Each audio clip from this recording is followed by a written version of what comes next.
Hey there, I'm Mr. Terry, a high school history teacher. Welcome back to another History Teacher Reacts video.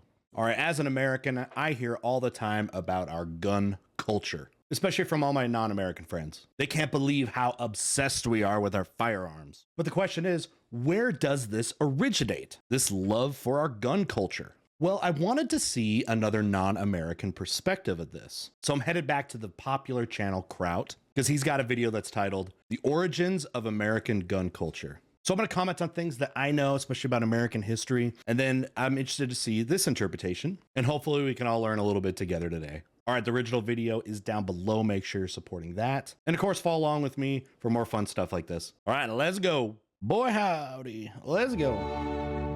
If you look at all the maps of the Spanish Empire you can find, you will notice that the Spaniards claimed far more land than they actually had. Claims that were sometimes outright ridiculous, costly, and completely unenforceable. However, that goes back to Spain being such a conquistador nation back in the 14 and 1500s when they were claiming things that already belonged to people and then drawing lines in the world, like basically what happened to the line of demarcation, which separated or determined that the whole western half of the Western Hemisphere of the planet belongs to Spain.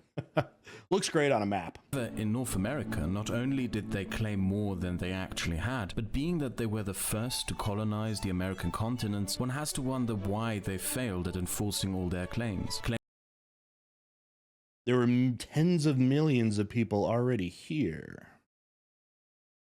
I don't think that's how that works, Spain. Claims that stretched from Alabama to Minnesota to Alaska and even to Hawaii, over a total of what are today 27 US states. And very little of that Guns was actually and settled. property is the short answer. The Spanish came to the New World to conquer existing societies, build new societies, and mold it all into their global empire.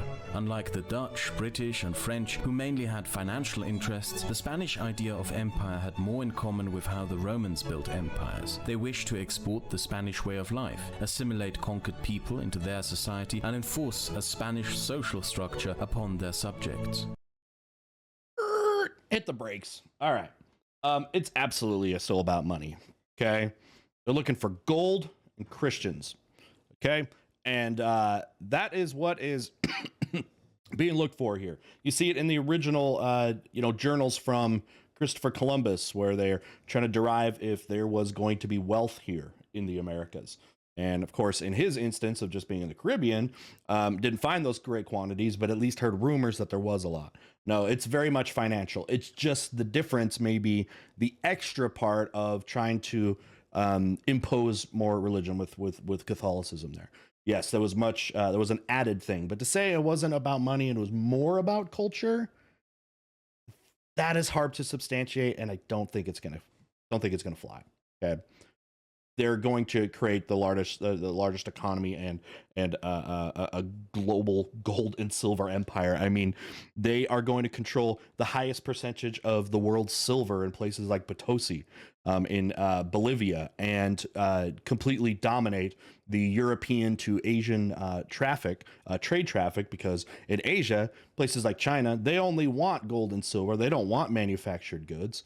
And they don't want your Christianity. So they didn't get that imperial status economically by being the world's biggest trading empire with gold and silver without being motivated by gold and silver. And part of Spanish colonial life was that the colonials were strictly forbidden from owning firearms. Colonial subjects didn't own firearms or even property, but were mostly day laborers on plantations and mining complexes owned by corporate interests like the Basque Guipuzcoan Trading Company. When Spain came to the New World, a lot of people say it's definitely mercantilistic, a lot of government intervention, but a lot of people say these are some of the origins of capitalism. A private ownership of these enterprises. It encountered large native kingdoms such as the Aztecs, so Spain brought an army and conquered them. But when the Spaniards encountered disease conquered them more than anything. Okay, 90% of the Native American population, especially if you're talking like someone, the Aztecs, an empire of 30 million people, died largely of disease than military conquest. Actually, very little was by military conquest. They didn't have the numbers.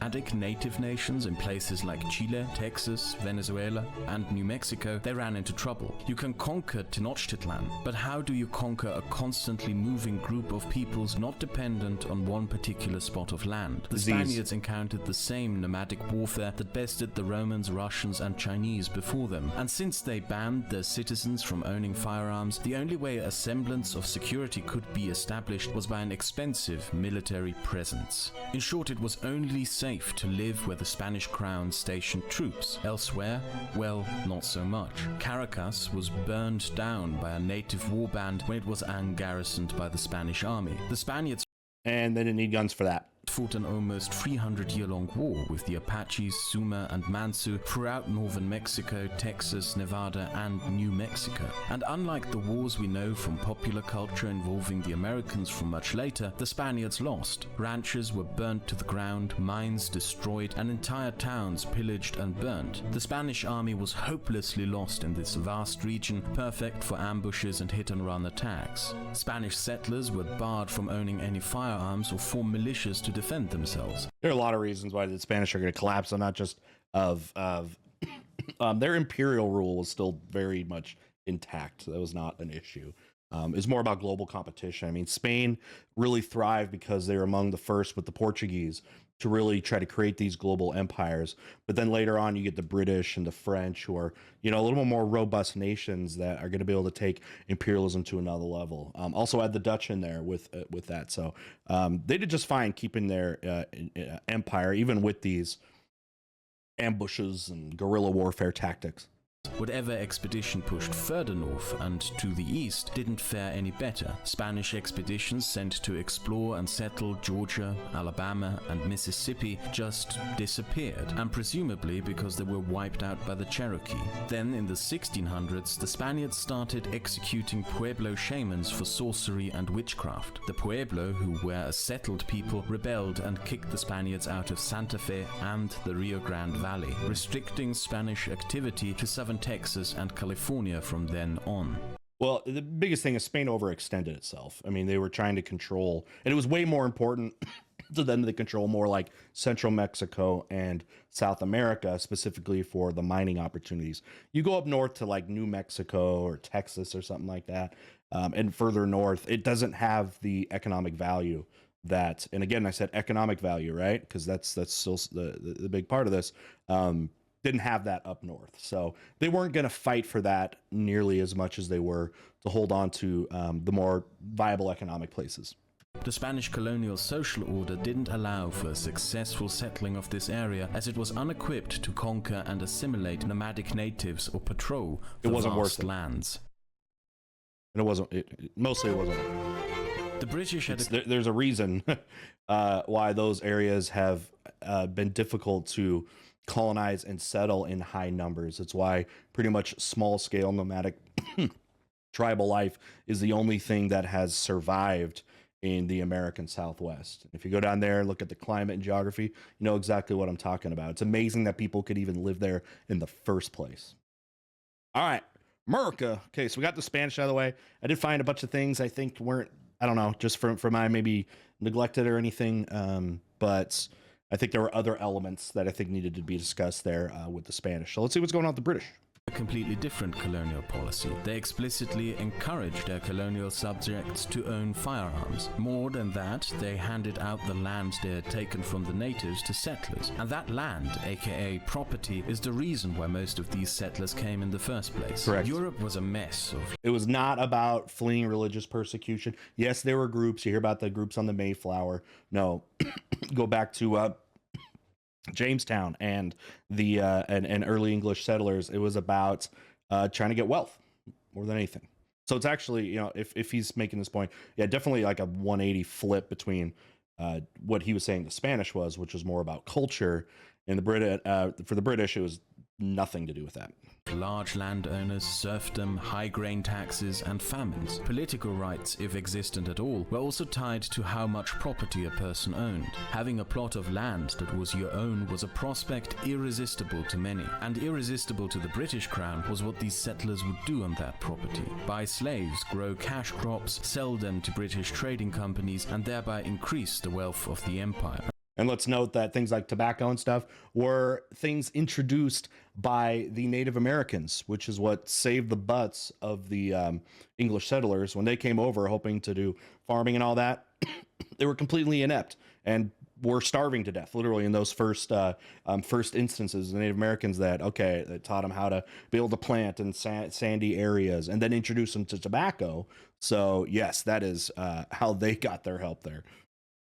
And then enter, of course, the slave trade, as these are very intensive agricultural practices. And the British also allowed the means of defending that property. The settlers would be personally invested in their colonial property and thereby the colonial economy. The British would profit, not have to spend money on an expensive large standing army, could invest in a large navy to bully others, and the armed colonials would take care of the French, natives and Spaniards because they weren't just protecting the empire but their own property. The Makes mistake sense. the British made in the end was assuming that this colonial strategy wouldn't backfire. Okay. You mean by arming them and then have makeshift militias to win in the American Revolution? There you go.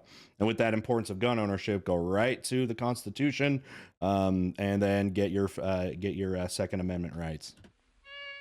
The colonial policy of handing out the land and permitting the ownership of guns for settlers is one the British practiced in every colony they settled, which is why all these countries have less constraining laws on private gun ownership to this day, except for those who in modern days introduced gun control laws. The United States... Well, yeah, those countries didn't have to do armed revolutions against the British, or at least didn't feel it was necessary, like the Americans did. So yeah, that gun culture, we'll see what he gets there. Predicting here is what was necessary. I mean, what was required for the Americans to have success in the American Revolution was built upon citizens having guns. So there's your origins right there. Let's see if we agree on this. States, however, is different from the other colonies. Guns and the gun culture that developed became tied to property. The reason one owned a gun was to protect what was yours or what you had taken from others. It became essential to the promise of the country to those who came to it, but also part of its darkest chapters. As much as you may read or hear of the American gun culture as something tied to a violent history, racism, hunting, frontier life or other, and as much as you might hear debates by legal scholars and politicians theorize the modern and past meanings of the Second Amendment, the truth of the matter is that this country's gun culture developed out of and goes hand in hand with the promise of owning your own property and being permitted to defend what is yours. Yeah, I mean, its origins, right? Before, the success of having firearms for defense against the British Empire. Sounds solid. Property ownership was everything to a European, okay, not just the British. Land ownership and owning new land was nearly impossible in Europe. Land has been accounted for and passed down through families for so many generations that was the big appeal, right? It was the big appeal. That's why John Locke said your three inalienable rights are life, liberty, and property, right? Now, why did they change it to pursuit of happiness, Mr. Jefferson? Well, the thing is, to people, especially if you're like immigrating from Europe or something, owning property is happiness, because that is what gives you a livelihood. It gives you social standing, and it's been like that for millennia. And that is a powerful drive that is hard to break. German and French gun culture revolved around having guns to kill each other. Polish gun culture revolves around being prepared for invasion. Same with Swiss gun culture. And there's a Poland joke there. Because it didn't help them much. They were always getting invaded. Sorry, Poland.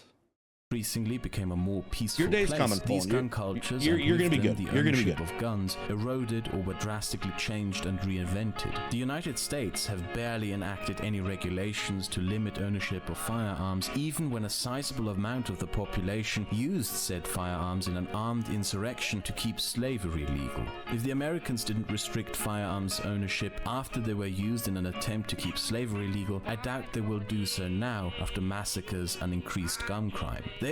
That is a good point, actually. It's like if anything was, fairly early in American culture that would have changed our whole perspective, then it was, the American Civil War, right? But Nope, not enough. It's unshakable. I mean, you guys hear about the shootings and stuff like that. It seems like an unshakable proposition to do massive amounts of, gun reform and things like that. But that was a good point I think he made about the Civil War. That was kind of like maybe like the no turning back thing.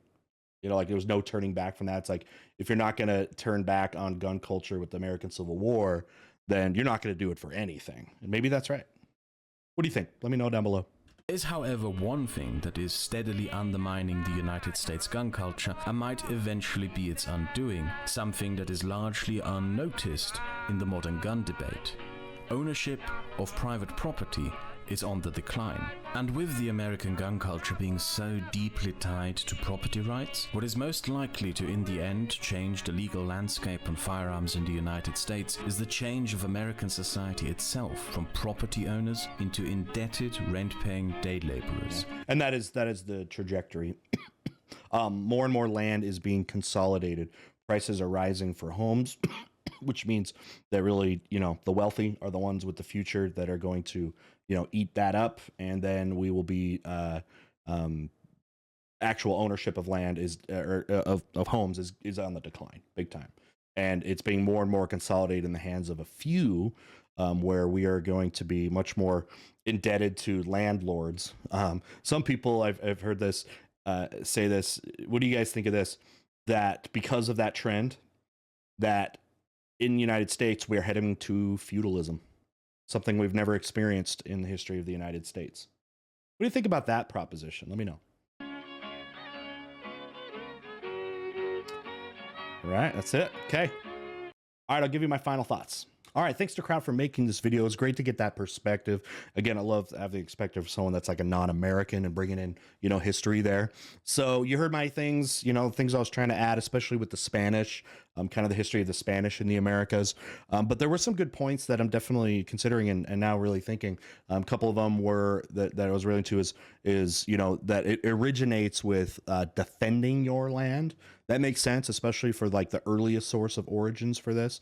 And then he didn't really bring into it, but I really think that that something that should be added there was, since the American Revolution was successful, and yes, with a lot of foreign aid and lack of support from the British population, and all the different reasons why the revolution went the way it did, and ending with a victory for the Americans. But yeah, sealing that sealing that idea that having weapons, having your own weapons is going to be necessary, right?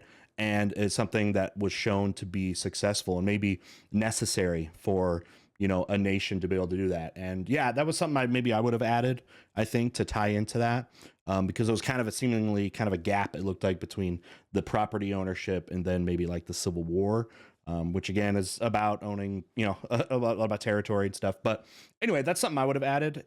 But I really liked his thing where he was talking about the Civil War was maybe like the no turning back point. And I'd love to hear your perspective on that.